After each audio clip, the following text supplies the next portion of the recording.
Get out of here.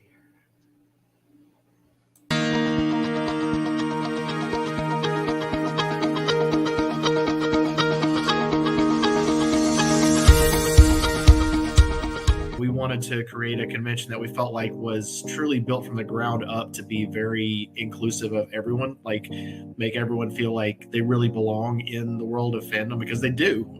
Everybody deserves a seat at the table and deserves to feel comfortable and safe attending events, and not to be shut out of like networking opportunities and fun stuff to do. So that was the original impetus, and it's been so much fun that we keep doing it, just because it's the number of awesome people that we've met along the way, and just how much everyone, including us, looks forward to that weekend in October every year.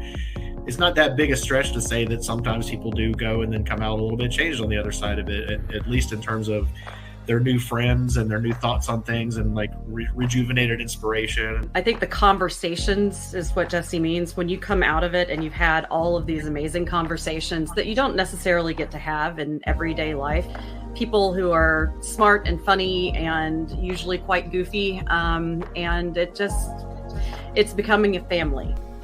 It's easy to become enraptured in the multiverse landscape. So let us swirl through the many fandoms and art forms. First, into the fantasy realm, as we talk with paranormal romance and urban fantasy author Lucille Yates. Then, we get a little taste of the Falstaff book universe. And then, we shine like a crazy diamond with Julia Benson Slaughter and her many artistic talents. And finally, we get to see what we can get our hands on when it comes to crafting and the create track, as we turn the spotlight on the multiverse with your host, Joe Compton.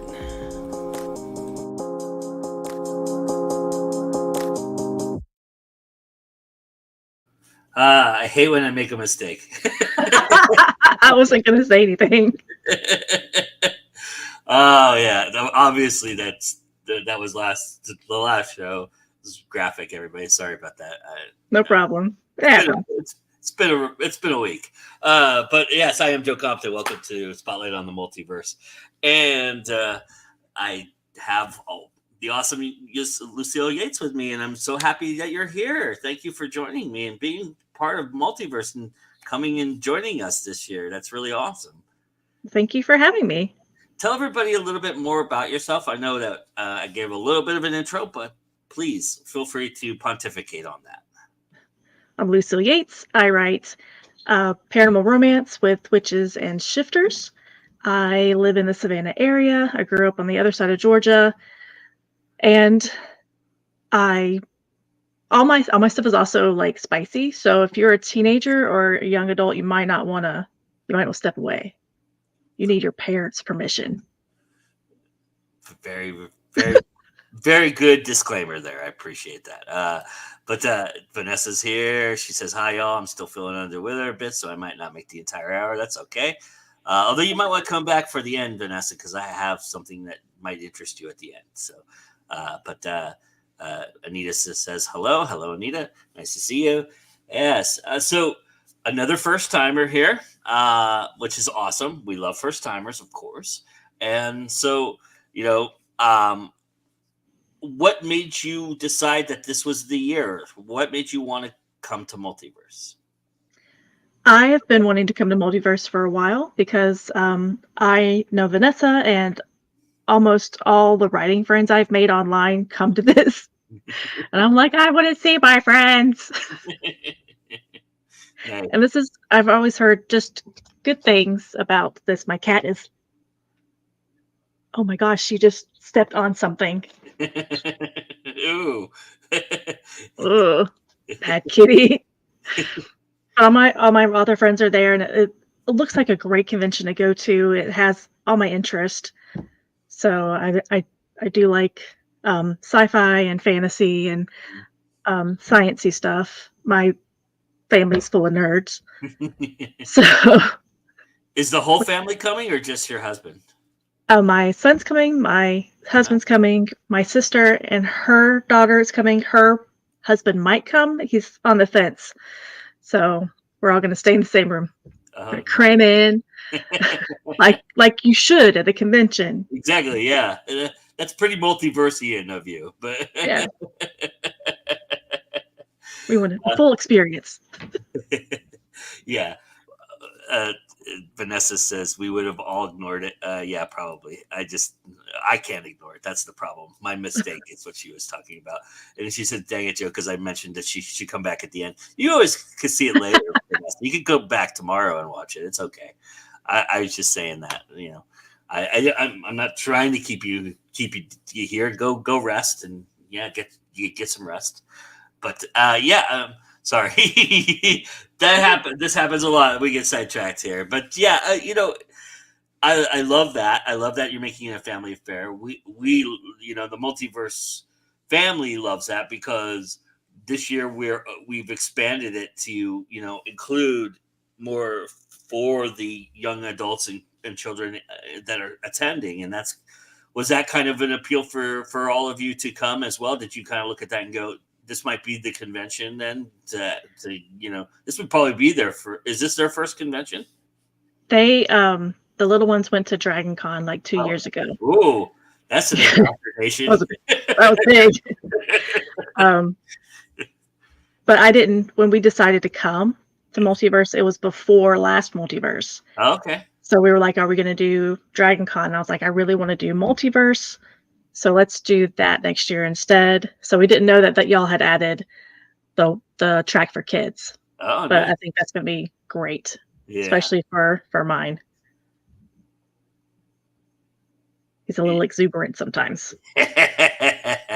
You're the little one. He's excited. He can be excitable. If you meet him, he might talk your ear off. That's and at some point you'll be like, I don't even know what you're talking about. That's awesome. We love that. Jesse says hi, welcome, Lucio, and then then the whole Yates posse's coming. Yep. Yeah, this is a good. Oh my gosh, yeah. How did that go? It went okay. My kid stayed from Thursday to early Saturday, and then I sent him to my mom's house, which is an hour south of Atlanta. But my niece decided to stay, but she's a little older. Yeah. She had a good time. She really enjoyed the orchestra because we always go see the orchestra when they play, and nice. So she enjoyed it. Are you guys going to Dragon Con this year? No, we'll go next year. Okay. I think that's the plan. We try to do like every other year, and then I messed it up this year, so we'll go next year. I was gonna say I'll see you there if that was the case, but because I'm going this year, so yeah. Mm-hmm. I always love to go, but it's expensive and it's hard to get there sometimes, and it just coincided with a lot of things that I wanted to do at the time, so it made sense to me, and I need to go again because I did not have the greatest experience the first time. So I need to go and experience it, with people that I love and I know. And so that's going to be hopefully a different experience, and that should be awesome. So, oh yeah, really looking forward to that. So, okay. So you looked at what was going on. I'm sure you've done the survey by now. What is it? What caught your eye? What are some things that you're interested in being a part of? I'm going to be honest. The only thing I remember from all that, like 12-page survey that said, what do you want to do, was not at all about writing. Although I remember signing up or like saying I would like to do these writing panels, but one was the Avatar: The Last Airbender panel. Oh, nice. I was like, I'd like to be a moderator. Like, I don't think I could be on the panel, but I would like to be there and be like, let me ask you all the questions. I have an Appa hat and like an Appa backpack. Nice. That's awesome. Jesse wanted to let you know that since this is the first year of the adventure track for the younger folks, we'd love the kids' feedback after the con on how we can make it even more fun for them. So, okay, yeah. Kids will look forward to doing that, I'm sure. That's awesome, though, Last Airbender. So you found a fandom that speaks to you and that you can be a part of. That'll be awesome. So we'll look forward to having you there. Yeah. You said you signed up for some writing track stuff. I get it. A lot of that survey is very long, so it's very hard to remember everything. So It is. I know it's in my email, like, 'cause it Mhm. comes back to you, which I'm so glad it does.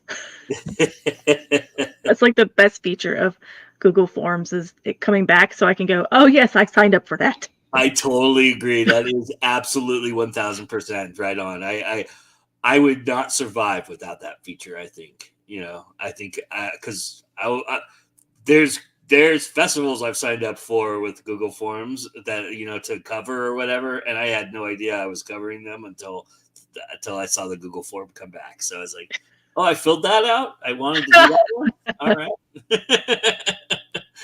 So yeah, Put that it's on very the helpful. calendar. What's that? Guess I should put that on the calendar. Right. Yeah. Yeah. I guess I'm doing that one. All right.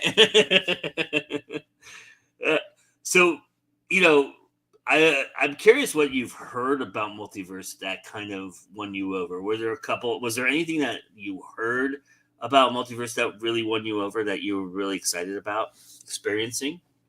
I've heard that it is smaller than DragonCon, but I also heard that it's a lot of fun. Like it's more personable. Like you really get to talk to people and have that connection. So I'm really looking forward to that. I can confirm all of those, as the chat will here in a second. As we catch up with the chat, they'll all confirm that as well. I guarantee it. But yeah, it's yes, it's very much. It's like you could fit Multiverse into the opening hallway of the Westin, basically. Oh wow! So it is a lot more intimate, and I mean, this year it's a little bigger. So. Mm-hmm. So I to be fair, probably 3 hallways of the Westin, but yeah, it is very, very, very much an intimate experience. And I think the other thing is that you're with the people right? So it is one of those things that is comforting and you get real comfortable real fast. So tell us about what you've been writing. So you say you write some spicy stuff. Yes. All my romance have spicy scenes. Uh-huh. But it's not like erotica yet. I don't have the microphone to be like yet. Or but right now I'm working on book 5 of the series that I'm writing. It'll be the last book. I write a variety of pairings. Mostly it's male-female, but I do have one female-female, and then I just published a male-male romance within an anthology. And those always get sensitivity read because I'm not a male and I've never done that. I don't want to make it be like super wrong. Imagine someone reading and going, that's not how that works. Yeah, that's pretty smart. But I try to have a lot of diverse characters just because I grew up. Okay, so I grew up like 3 towns south of Peach Tree City. Oh. So I don't know if you've heard of Hogansville, but I grew up there. Okay. And that town is almost 50-50 white-black. So I've always had a more diverse group of people I've been around than some other parts of Georgia, which I did not realize until I went to college. And I was like, I had a friend from North Georgia, and I was like, you didn't have any black people in your high school? She's like, no. I'm like, that's weird. You're weird. And a lot of times the characters will just change, like, oh, this character isn't working. And then my brain's like, oh, well, that's because she needs to be this, or he needs to be a girl, and then I can write the story. Then it makes a lot of sense. Right now, I'm actually working on something more in the erotica category. It's a hilarious erotica category. Oh, nice. And I have a pen name for that. But it's like the Olympics meets fornication. Everyone gets a medal. Is there a participation trophy as well? There should be. I mean, we're all having fun. That's participation trophy enough. but it's told from the point of view of the announcer, so it's kind of like read like a radio play. That's cool. And it's I just love like that idea. ridiculous. And I'm giggling the entire time, like, that's a dumb thing to say. I'm putting it in. That's awesome. I love that idea. That's great. Do you like go through like is it as the Olympics start or as the event starts, or is it you're doing the whole going through the trials and everything like that? Or Oh no, as the event starts. nice. It's not gonna be, I don't know if I have the stamina to do like Yeah, all of it. trials and then Maybe if it's popular, do a prequel or something for that. yeah, just every 2 years, for the Olympics. That's awesome. Yeah, funny erotica rules. Yeah, there's nothing like it. I mean, because we naturally make fun of ourselves in that period of time. Or we exude hilariousness sometimes, and we say, and because of our endorphins and things running through our minds, some things I find I'm a lot funnier personally. Well, if you can't laugh while you're doing something like that, then you're probably not having a good time. Right, probably. That's true. Or yes. And maybe you're just having a better time than me. I don't know. Yeah, I love that idea though. That's and funny erotica is one of those categories. It's niche, but it's making a run right now. It's getting a lot of play out there. You play, and I wanted to talk to you a little bit about this, but you play a lot in the TikTok universe. Am I correct? Is that something you do a lot of? I don't know if a lot is the right word, but I'm off and on. I'm not as consistent as I should be. Okay. Yeah, because I tend to. Well, you're on my feed a lot, so I see you from time to time. So You poor man. Yeah, I've weaned off of a lot of TikTok. When I first got it, it was like crazy. I was crazy obsessed with it, but now it's kind of like, it's like anything else. You just kind of wean away from it, right, a little bit. She says, Vanessa says, I'm excited about Lucille joining the Multiverse fam. Y'all just don't realize how fun she is. Awesome. I have a good inkling. She's wearing like filter. I just have to Sake. turn the filter on for this. I don't know what I'm allowed to say. It's okay. There's no filter, so you're good. You're good.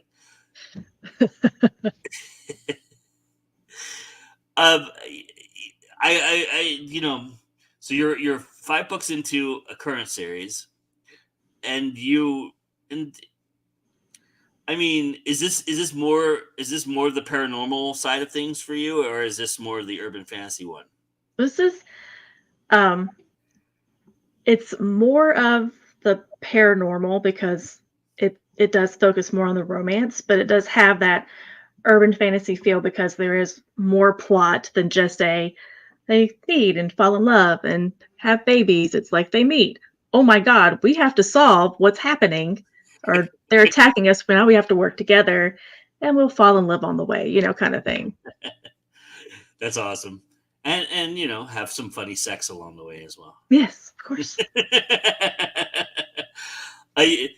Do you lean into a lot of, because being from the South, do you lean a lot into the more southern cryptids and ghost stories that kind of gleam from that area?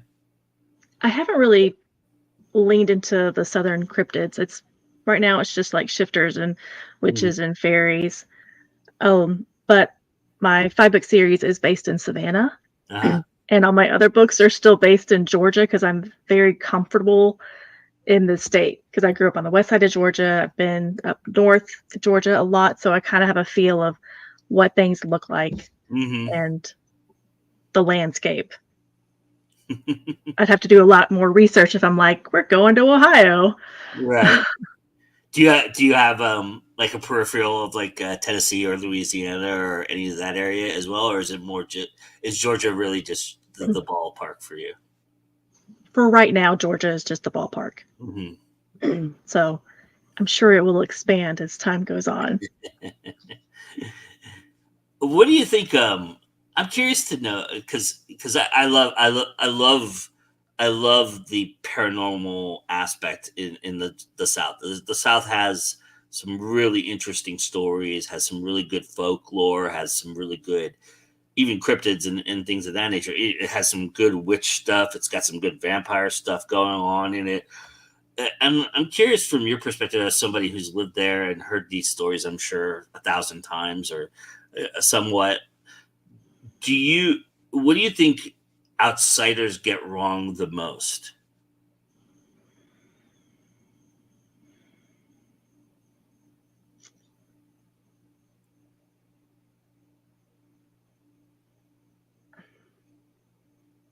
It's okay. You can say Or what's that? I'm not so sure about what they get wrong about the supernatural aspect of Georgia, but I think that a lot of people get the intelligence level of the people wrong Oh, sure. Yeah. Yeah. because there's this very stereotype that I have also been guilty of, like leaning into, or like I have to remind myself that just because you have a strong Southern accent doesn't mean that you're an idiot. Mhm. You know, like because your accent doesn't translate into intelligence. And sometimes I have to remind myself that I grew up here. I don't know why my brain's like, and you you have the accent, so it comes through that you're a Southerner. But I mean it.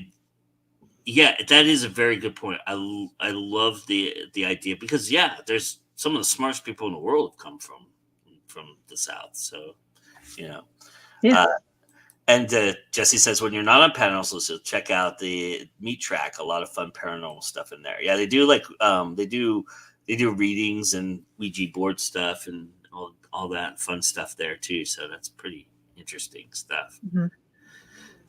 You're a self-proclaimed nerd. You've said it already here tonight, and so is there a fandom that you had that you looked at Multiverse that you haven't seen that you didn't see represented that you maybe for the future we can put out there for people? I know But, you don't. It's hard to remember the whole thing about the survey, but so you're asking what I'd like to see. yeah. Is there a fandom that you didn't see on the survey that you love to see represented?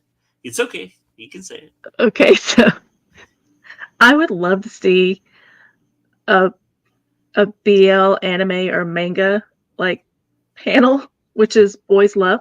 I'd like to see the gay boys have a panel from anime and manga because it's a huge genre. It's very popular. Just the art and the storytelling and just how it's evolved over the last 30 years is telling in how people view that community, especially in Asia. Nice. Vanessa has a question for you. She wants to know: do you have plans to write something like a ghost story, being in Savannah, which is such a haunted city? I don't know about a ghost story, but I do have um, a story planned that involves Bonaventure Cemetery. Hmm. So I don't know how many ghosts will appear in it, but cemetery is going to be there. We got some witches doing some things in the cemetery. Is that what we Oh yeah. got going on? Yeah, I figured. Mhm.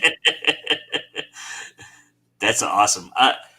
So you're 5 books in. How many books are you planning with this current series? Well, this series it'll end with book 5. Oh, okay, so this is the finale. Mm-hmm. Is it going to be out before Multiverse? No. As much as I want to be like, yeah, no, it will not. Fair enough. Doesn't have to be. It gives everybody a chance to get the other 4 and catch up, right? So, Mhm. are you going to sell at Multiverse at all? Is that? Um, I'll have books at the person that's bringing books for everybody, Mm-hmm. but because my family's coming with me, I decided not to be an author's alley this year. Yeah, that's probably So smart. I can have time to spend with them and go to panels and experience more of the convention. Yeah, I think for first timers, I think that's a really smart strategy. Is because you want to get the whole experience. You want to be able to be unencumbered, I think, a little bit, untethered a little bit, and just kind of roam around and find, what you like. And then, although I will say those who have done that always go to the author's alley or the dealer's hall and then go, gosh, I wish I was selling, right? So it's a double-edged sword, but I think that's a smart play, especially with your family coming. Yeah, you want to make sure they're engaged and having a good experience. I mean, is your sister a writer? No. I mean, she's a science writer. Well, but not really. She doesn't write fiction. She's a big reader, though. She'll read anything, nonfiction, biographies, fiction, whatever. Did she take a look at the Learn track and kind of salivate a little bit at that? I don't know if she's looked at it yet. Okay. Although it was like, you should come and do something and show everyone something cool. I don't know. She's a fly thing. You said biochemist, right? Is that what she's? Yeah. Oh yeah. You could maybe do an experiment or something. On the populace. Make something steam, or show us how to make salt out of water and something else, right? Yeah. Battery acid or something. That sounds like my husband. He would be like, let's do this. My husband's an engineer. He's like my husband's the electrical engineer that brings it home. He's like, we're going to solder this and then we're going to make this. Right now he's modding Game Boy Advances. I'm like, okay. Suggestion, don't have to do it. I'm just suggesting it, putting it out there. There is a contingency at the beginning of Multiverse where if you're there early on and we're set it and there's a setup aspect of it, there is some building involved in setting. Although I think this year, Jesse, you're bringing like things that are pretty easy. We don't have the mandate of the build that we had in the last few years, but I think there is still some building going on, so he might enjoy himself at that point right there. That's a great indoctrination into it. Get him working. Yeah, we'll be there Thursday night, so maybe I can be like, hey, building stuff. Yeah, we will definitely need some help. Yeah, the Multiverse is really good at doing some volunteer stuff. Yeah. See, Jesse says the building part will be easier, but still fun. So yeah, I think you'd enjoy that. I enjoyed it, and I'm not anywhere crafty like that or builder friendly like that. Vanessa says the NyQuil is kicking in. Thanks so much for the spotlight, Joe, and I'm looking forward to seeing you in a couple months, Lucille. I'll watch the other half this weekend. Thank you, my friend. Bye, Lucy. Bye, Vanessa. Oh my gosh, it's late here. Sorry. Yeah, Vanessa, take care of yourself, and we'll see you on the other side. Vanessa's hosting This Week in Indies, everybody, on Sunday, so everybody check that out. Hopefully, she'll feel much better during that time. But anyway, so so I think that'll be fun if you wanted to invest in that moment to get him to craft a little bit. So I'm also looking at the crafting room, and there's a lot of great stuff you can play with there too. So Oh, nice. Yeah, that's a really great feature of Multiverses that they have open crafting and they have all kinds of stuff you can play with. I think your kids would get a kick out of that too. Oh yeah, they like doing that kind of stuff. Nice. So, so you're writing the 5th book right now. You have another series out, correct? Yes. I just have the one book in it though. Oh, okay. And then that series will pick up after you're done with the 5 books, or it will. Yeah. Nice. Tell everybody the names of your books so everybody can go check them out. The series that I have is the A Bite of Magic series. It starts with The Witch's Compliment, The Wolf's Return, the Wolf's Song. I don't know the name of my books. The Carrier's Dilemma. The 5th book will be The Witch's Truth. And then my other series starts with The Wolf and the Necromancer, which is my sapphic romance. And then I also have a standalone, which is for the good of the clan.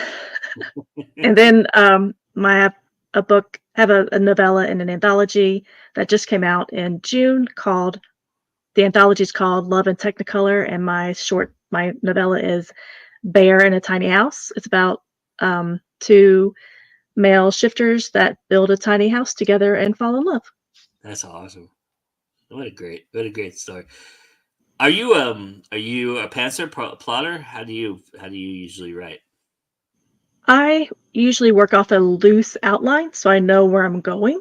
Nice. And a lot of times I'll just kind of like have the outline and just like write in between like the sections. Like, where am I going? I don't know. And if it changes, it changes. So I'm not too heartbroken if something completely derails. Nice. You mentioned that oftentimes you find that your characters are switching genders, or you're writing in the wrong, aspect of who they are. Is that how you approach most of your characters, or are most of them pretty solid right away and just a few of them have some changes that they want to make? Most of them are pretty solid right away. Mm-hmm. But every now and then it's not working. Like, I have to change something, and then like as I'm brainstorming, I'm like, oh, that's what's missing. Do your characters speak to you?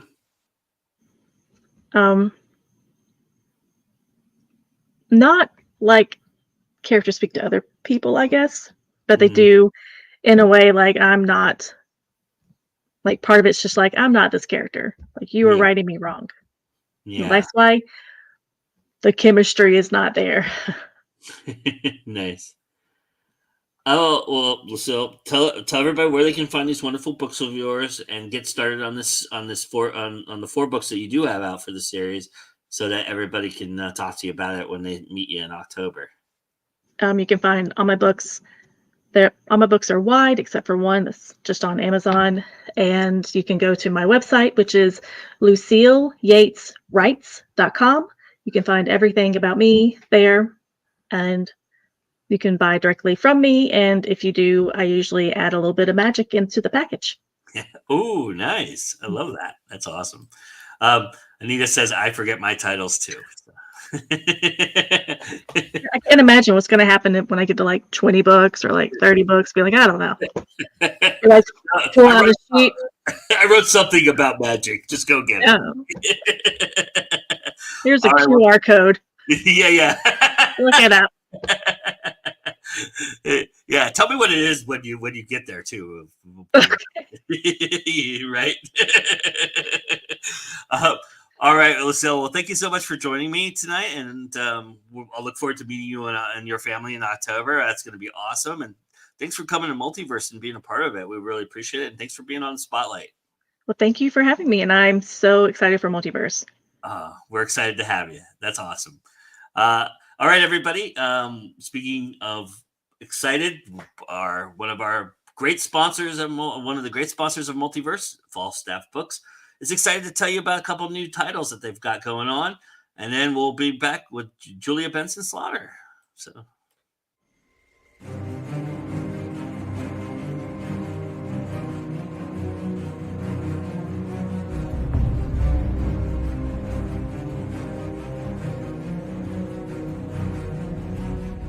From dark urban fantasy to horror comedy to traditional adventure fantasy to military fantasy. We got stuff all over the gamut.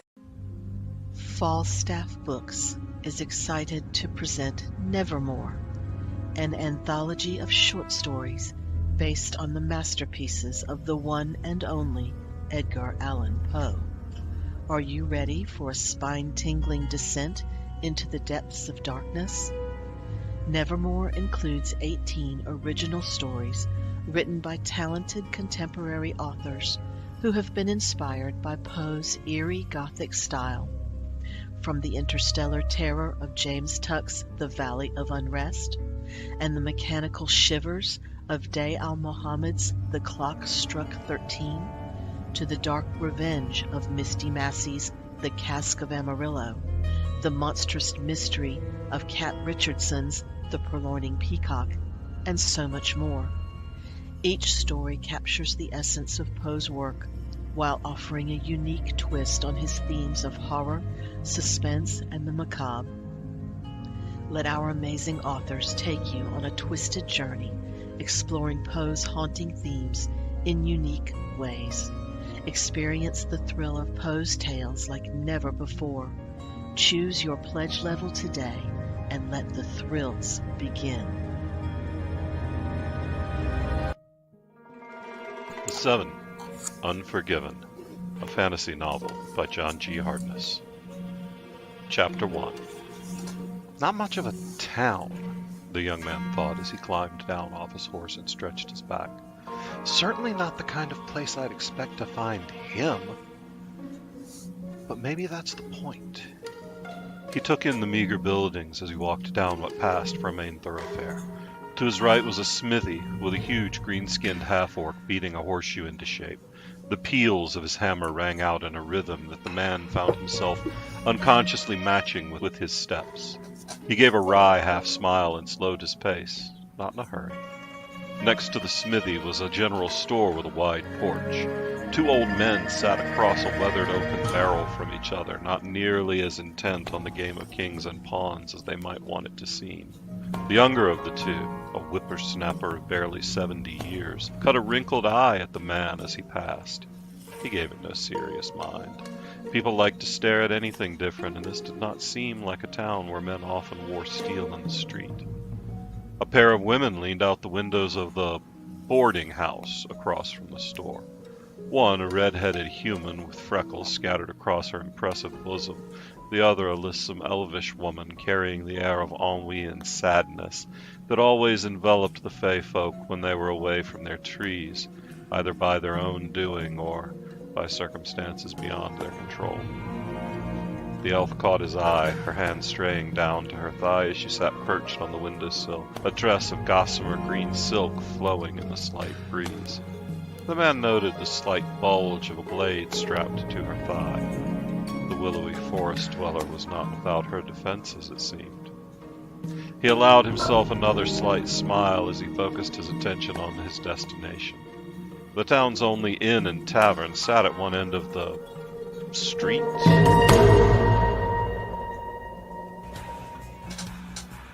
My books.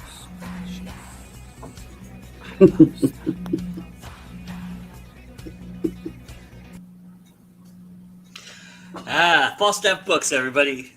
Go get your Certified Misfits and check them out. And I have with me the awesome Julia Benson Slaughter. Hi, Joe. And Kitty. Yeah, this is Essie. Hi, She's Essie. our little gray ghost. Oh, she's so tiny. She is. She helps me write and make jewelry and all the things. Are you ready to go? Okay. Glad to see you. Bye. So, Jesse says, Kitty! Yep. Wouldn't be a live stream without it, right? So, so I always love to start off by letting people let them tell us about you. So please tell us a little bit more about yourself. Well, I'm a retired computer science professor from Georgia Perimeter College. At least that's what it was called when I retired from there. It's been through so many names over the past 30 years that you can't keep them straight. But I taught there for 26 and a half years, all the while juggling a few other things. I retired at the end of 2016. And ever since then, I've just kind of been doing what I want to do, which is make stuff, write stuff, play drums, etc., etc., etc. How many multiverses have you attended? Have you attended all of them, or quite a few of them? I've attended all of them since the pandemic. Okay, I missed that first one. Yeah, me too. I got a taste of it during the pandemic when they did the virtual one, and then I was sold, and I've been ever since. So yeah.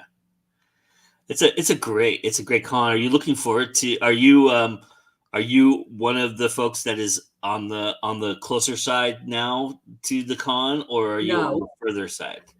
I used to be 20 minutes away, which was great on the one hand, but it meant that I would leave when the dealer's hall closed, and I would miss everything else. So I'm kind of excited I'll get to stay on site this year. That's awesome. Yeah, I think it's as someone who's been a few times, I'm sure you have a perspective on this, but it feels like this is the right moment at the right time to do this, right, for them. I think so. It's growing, and it's becoming something of a spectacular event for a lot of people. I think so. It looked last year like it was just getting a little bit cramped there, and a little more space to spread out would be a good thing.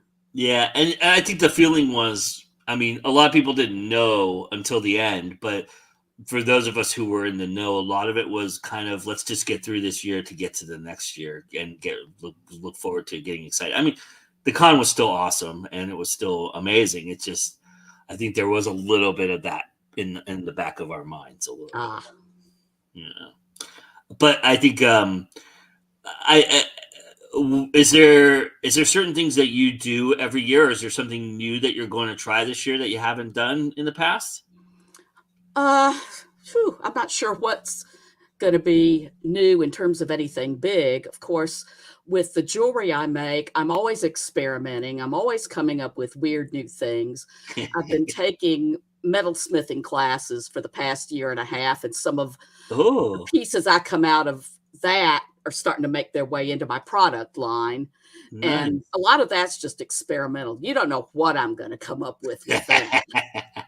And I assume you're going to be in the vending hall. I will be in the vending hall with jewelry and books. Yeah. I mean, you're one of those true artists out there who's just doing it all and trying everything, getting your hands into everything a little bit. That's pretty awesome.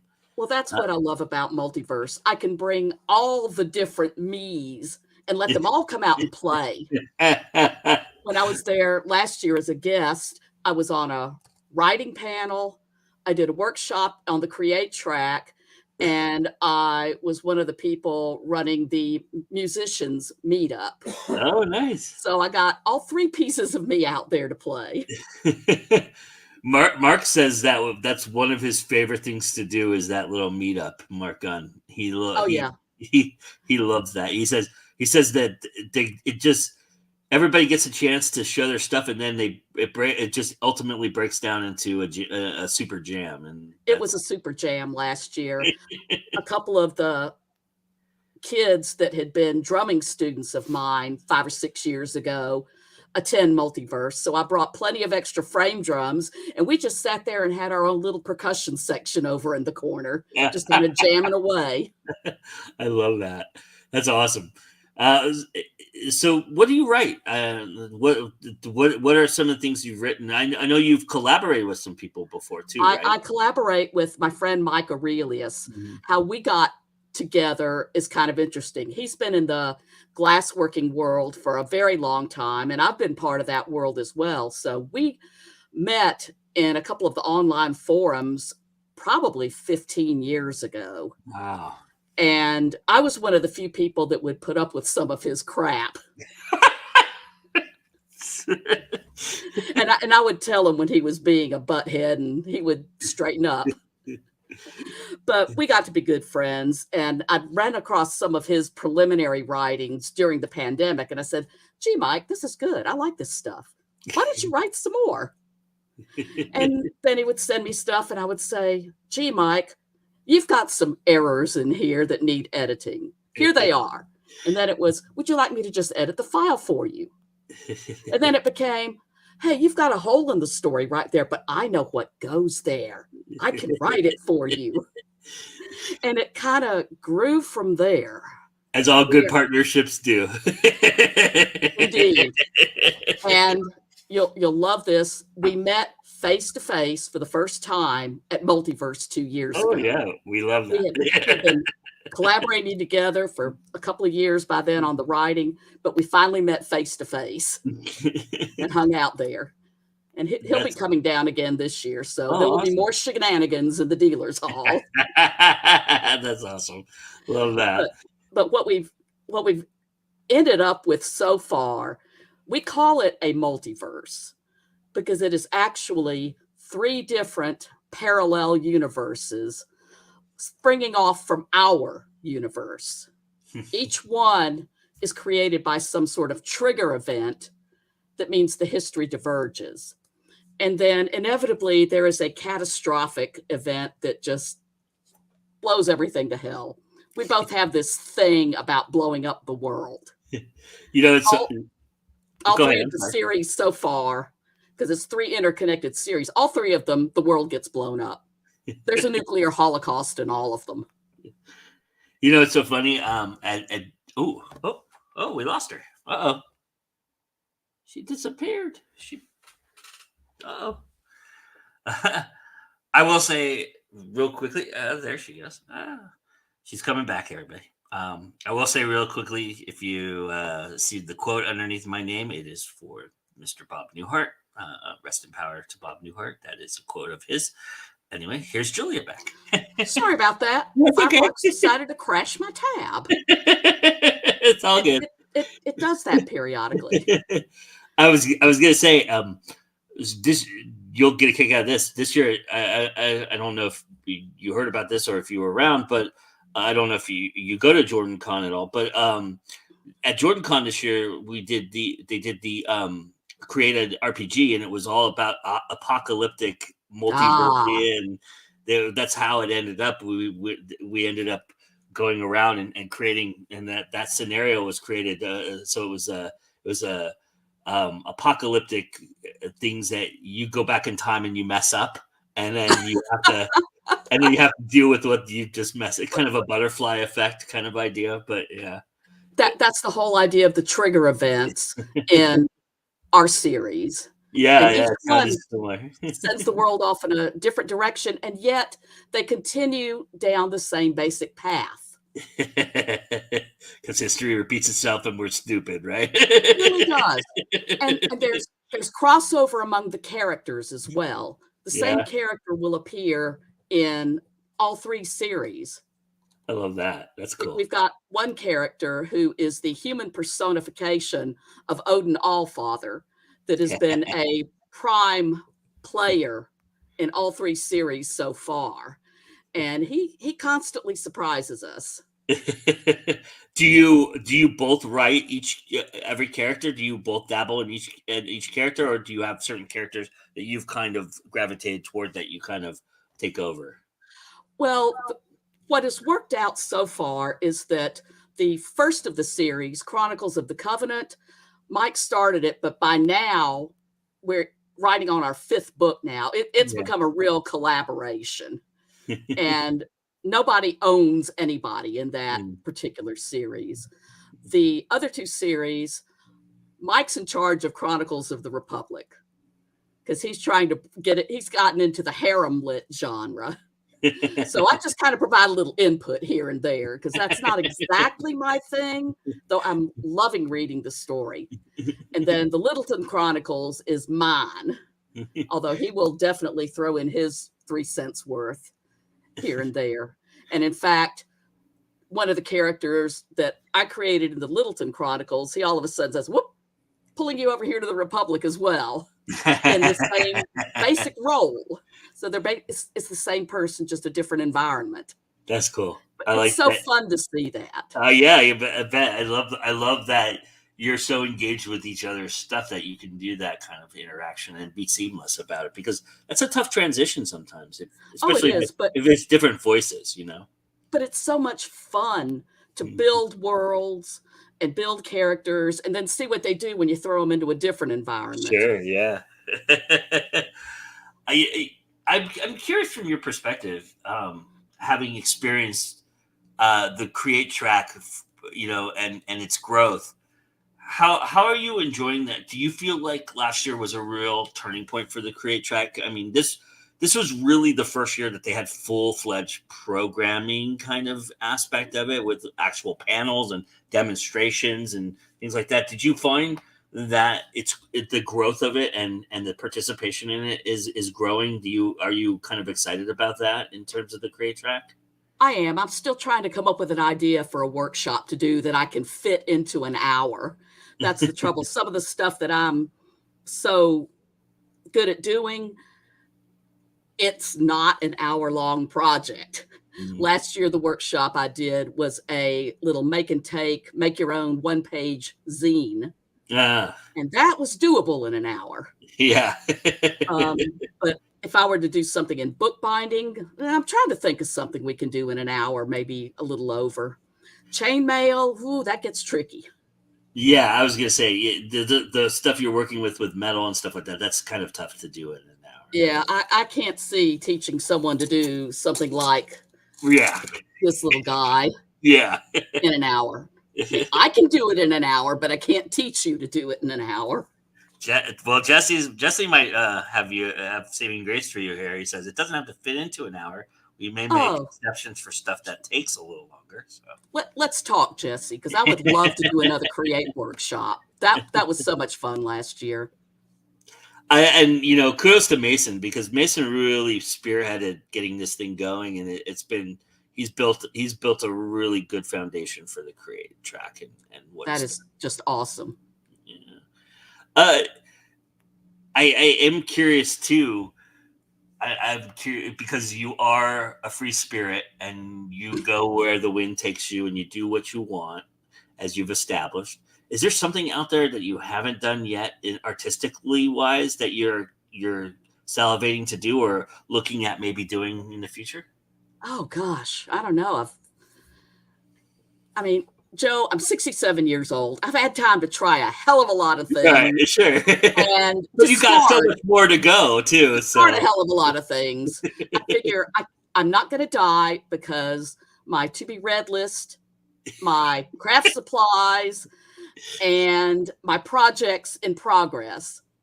If I have to finish all of those before I die, I'm not dying. It's just not happening. I'm sure there's something I've wanted to try, but I can't think of it off the top of my head. Is there something you're envious of in terms of the artwork that you look at? Do you look at something and go, I wish I knew how to do that kind of idea? Pottery. Interesting. I love pottery. I took pottery classes, a couple of them when I was in graduate school 40 plus years ago. 16 weeks of classes, I could not center a lump of clay on the wheel to save my life. So I decided I'm just going to be a connoisseur and an appreciator of pottery, and I will support pottery artists since I sure can't do it myself. I had to take 2 semesters of crafting like that, and pottery was a major part of that. And I love doing the kiln stuff. I love putting that stuff in the kiln and watching it, change color and all that. But yeah, the wheel thing baffled me.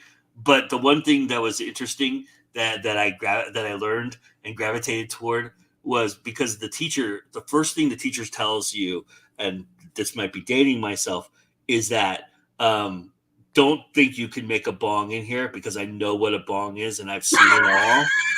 Right? But I was so bad, Julie, you'll love this. I was so bad at the wheel and crafting stuff that my stuff would naturally just develop holes or have like bubbles in it. And like all the stoner kids who couldn't create a bong were going, oh, dude, we could use that as a bong. So I accidentally created bongs in pottery class. That I love it. I'm sure now the teacher, well, I don't know if that teacher's still around, but I'm sure now the teacher was like, okay, you can't accidentally create anything anymore too, because Joe beat you to it, but yeah. That's hilarious. Yeah. Accidental bongs. Yeah, totally.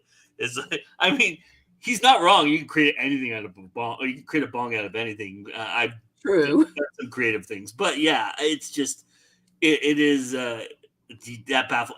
I don't have patience for that. That's my problem. Is I think for crafting, I just need something where I can just shut off my brain and let my hands just wander and do whatever they're going to do. I'm just not, I don't have the discipline and patience to like sit there and, okay, I've got to touch it now. I've got to weave it here, kind of thing. It's just how I am. Well, I have my chainmail set up on my desk. We have the little tray with pliers and rings and everything. So I'll be writing and I'll get stuck. So I'm going to pick up the latest chainmail thing I'm working on and let the hands work, and then the brain can kind of free associate and float. So I flip back and forth between the two here at the desk all the time. It's your solution to writer's block, right? When somebody exactly get your hands busy. Exactly. And if I can't think of something to make, I'll go write something. Jesse says he doesn't think we're ready for a bong making workshop just yet. Well, probably not. You know somebody who could accidentally do them now, Jesse. So I'm happy to teach that method. I don't know if I can. I think it's just I'm just naturally gifted that way. But other people may be naturally gifted that way too. Maybe, yeah. You never know. Here's how to not do pottery right, so that you can make bongs. I think I can get an hour out of that. I don't know, maybe. Probably. So are you and Michael working on something right now? Are you guys working on a series right now, or we're working on all 3 series. We have book 5 of Chronicles of the Covenant we've got a lot of pieces that we're trying to pull together and find out where the holes are, and then we got to plug them up. I'm maybe not quite halfway through the draft of book 3 in the Littleton Chronicles. Nice. Although it's giving me fits. What is your series about? What is the Littleton Chronicles about? Look at that. What gorgeous. It's got the book right there. Yeah. It starts off as a coming of age story, but I can't bill it as young adult because there's sex in it.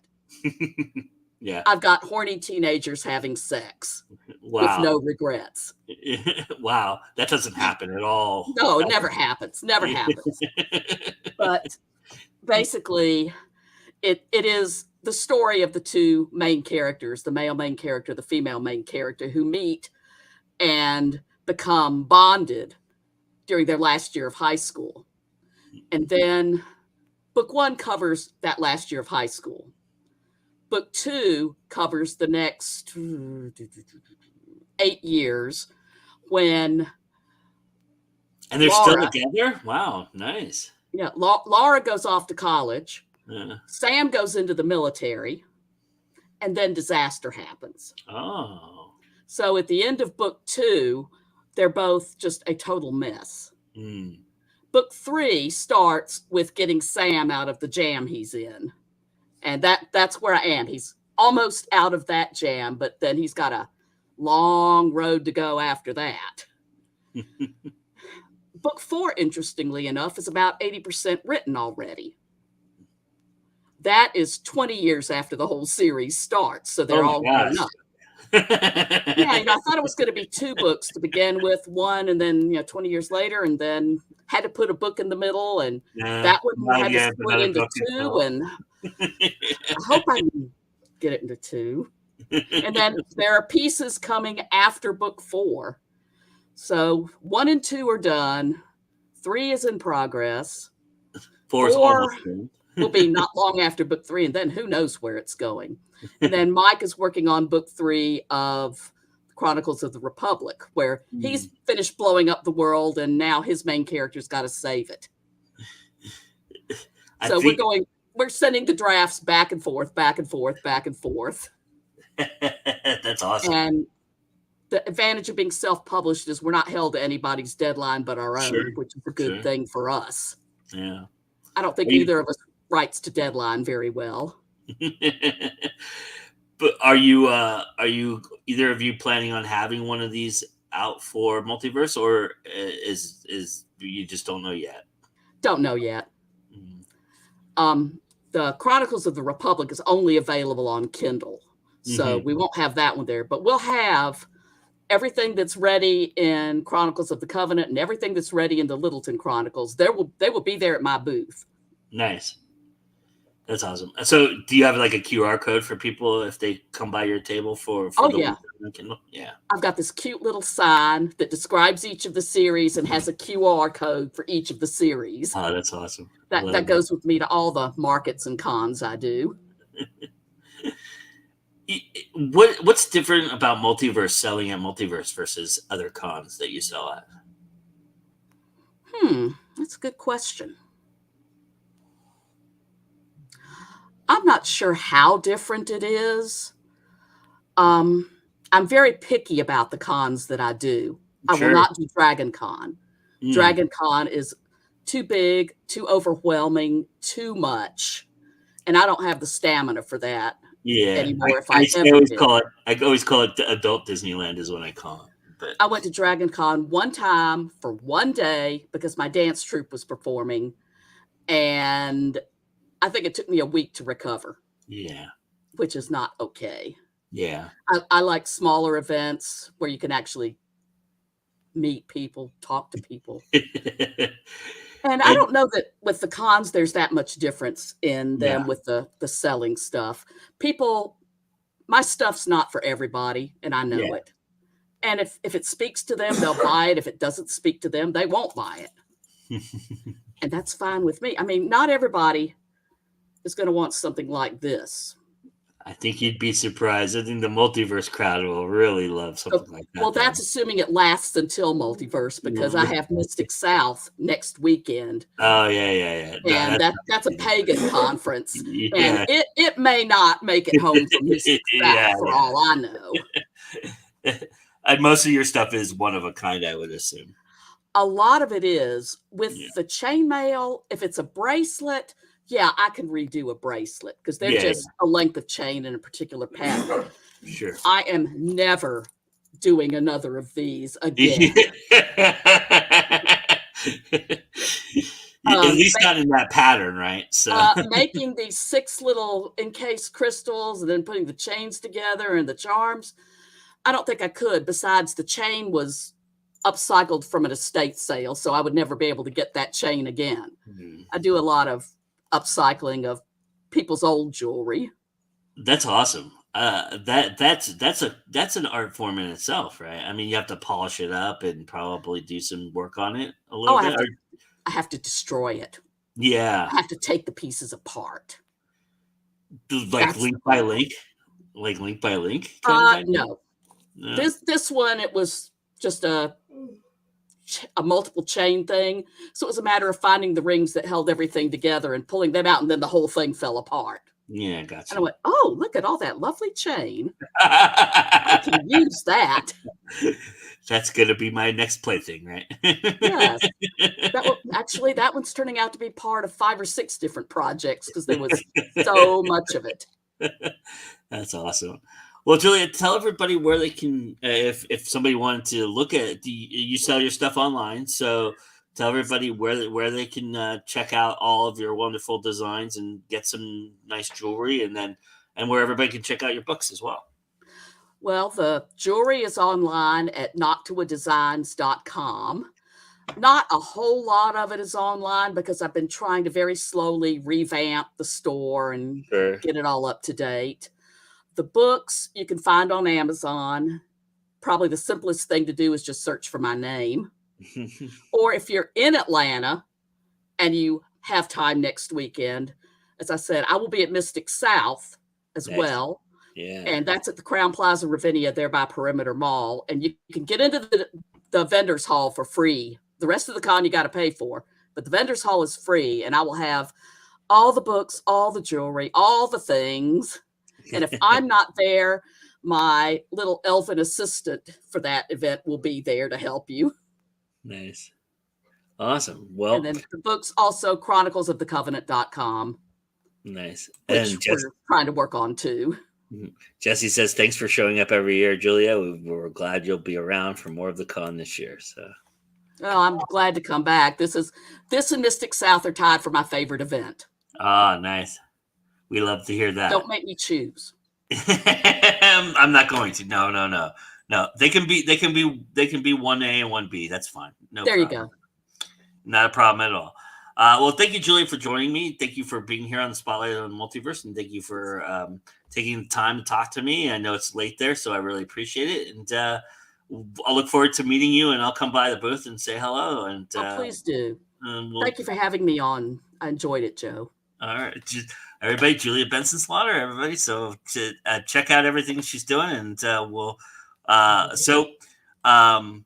because this week was so hectic, and thank you, Julia. because this week was so hectic and crazy, I did not get a chance to create a little vignette that I'd like to create. But this is the create track, and it is the place to go crafting. It is a place that has open crafting. It has a bunch of create track stuff, like we were just talking about, workshops and everything like that. And so in this space, I'm going to put out a call to action for everybody watching who's going to Multiverse, or anybody who watches this after the fact, or anybody I know out there. My call to action is that I have long since, and most of you know this because I say it all the time, and none of you have held me to account. So, and I get it. We all have our own things going on, and it's hard to remember this, but I'm going to sweeten the pot this year a little bit. I would love to go open crafting, and take a look at the craft room itself and enjoy that. And yes, it is on me to do that, which makes it impossible for me to do that. But I will say this, and this, if you see me in the hallways, if you see me running around and you got some time, you got enough time just hanging around, if we're just hanging about, grab me, bring me to the craft room, and let's open craft for a little bit. If it's like 5 minutes or whatever. And the person that does that, the first person to do that this year, who gets me there, gets me to my destination, I will give you a Go Indie Now coffee mug. How about that? Everybody who sees me this year is going to get a little something special. Jesse wants everybody to know the application to lead workshops and teach crafts in the Create Track room is now open. So if you're going to Multiverse and you want to teach something, please do that. Let's do that. But that being said, I will gift the first person to take me to the craft room and do crafting with me a Go Indie Now mug, which I will have with me, so you'll get it right then and there. Obligatory picture will be taken. So if you don't mind having your picture taken, I would appreciate, us taking a picture together with the mug. And I will have a certain gift for anybody who comes up and talks to me this year. I kind of alluded to that if you're in the Multiverse group already, of what it is that I will have on me. And maybe Jesse will make it a part of one of the side quests. I don't know. That's up to them. That's up to Jesse and the Multiverse team if they want to do that. It totally just was a suggestion of mine. But I will have a certain something you can get from me if you come and say hello. I would love to meet you. I would love to talk to you. I'd love to say hello to you. And I would love to create. And that's what we do. We create magic here at the Multiverse. And it swirls around and around and around. And the Multiverse takes us in different directions every single time and every single show. And we are coming to the end of the first part of this season this year of the Spotlight in the Multiverse. In fact, Friday 28th is our season finale, our mid-season finale.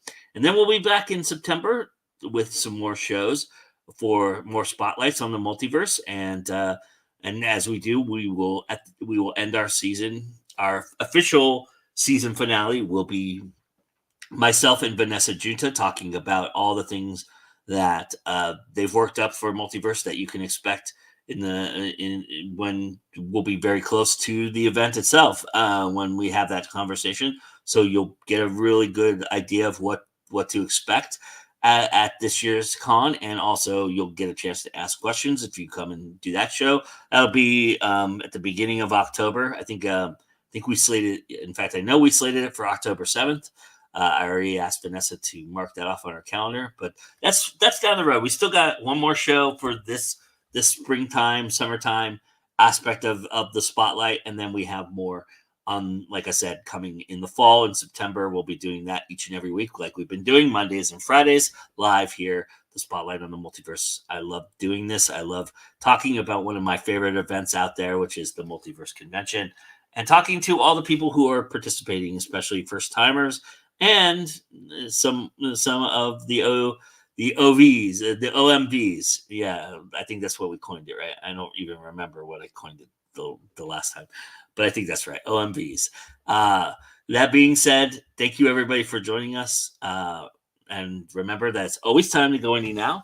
And come see us on Sunday with This Week in Indies and more programming as the week goes on. We've got a lot of stuff going on, and I'm really looking forward to that. And thanks for joining us. Bye, everybody.